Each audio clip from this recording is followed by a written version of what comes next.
October the 8th, 1918, one man's military unit was ordered to take out a nest of German machine guns in the Argonne forest, a mission that seemed almost impossible.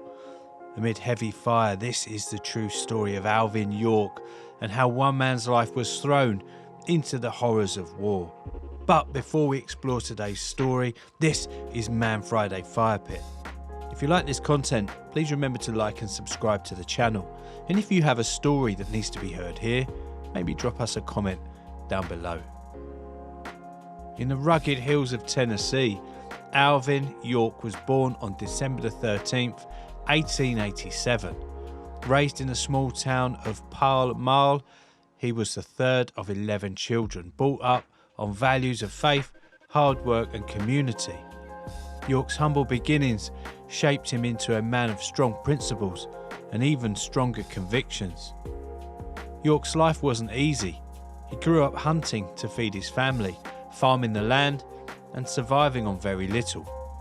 But in his youth, he also had a wild side. Alvin was known for his fierce temper, and he often found himself in fights, drinking and out late.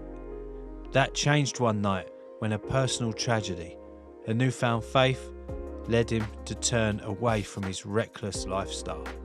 When the United States entered World War I, York faced a profound moral dilemma.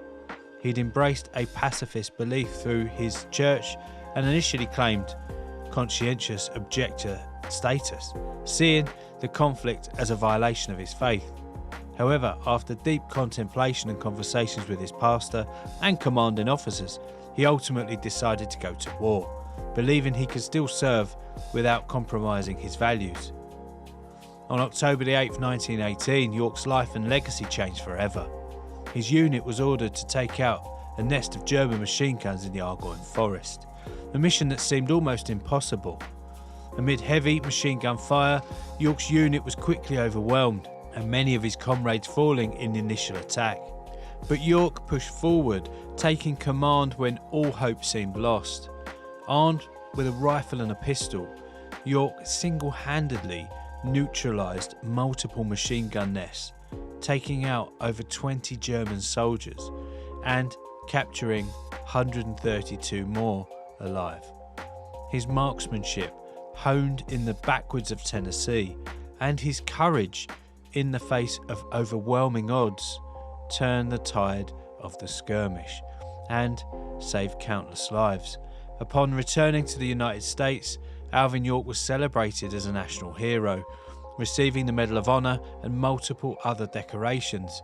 But York, humble as ever, insisted he had only done his duty. He returned to Tennessee, eager to leave the violence of war behind him and use his fame to bring positive change to his community. York dedicated his post-war life to education, raising funds to build schools in rural Tennessee and helping his fellow veterans. He believed that the best way to honour his service was through peace and not violence.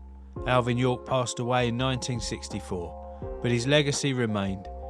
He was a man who never sought glory, yet found it in standing for what he believed was right. A pacifist at heart, he became one of the most decorated soldiers in American history, an unlikely hero whose courage on the battlefield and commitment to peace made him a legend.